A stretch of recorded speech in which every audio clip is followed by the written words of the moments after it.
Ik vergeet het altijd 's ochtends. Hier en daar en dan zo. Maar 's avonds doe ik het wel heel goed altijd.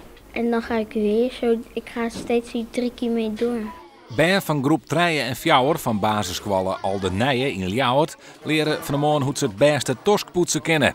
De les is hut nodig, om het cijfers blijkt dat heel iets meer bern van 4 al verskate gotjes ha.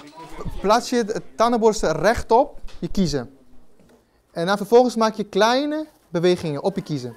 Treddiers studenten mondzorgkunde gaan in het rand van de noordelijke Toskepoetswieken langs 100 basisschoolgroepen. Om informatie te jaan over de zoons van de moelen. Te volle snobje en te min poetsen binnen nevens de GGD oorzaken dat het achteruit gaat met de gebitjes.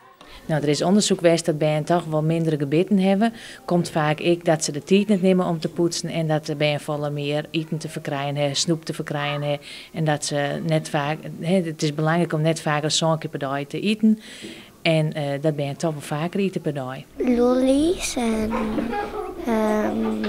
zure matta. Ja? Heeft het iedereen gedaan? Ja. De les maakt Ben dus bewust meidje dat tospoetsen belangrijk is. Maar de wichtigste tip die is toch van het thuisfront. Als kind zijn, dan heb je nog je motoriek niet echt fijn. Vandaar dat het ook wordt aangeraden dat er 1 keer per dag ook de ouders napoetsen. Hier krijgen ze van ons zo'n basis.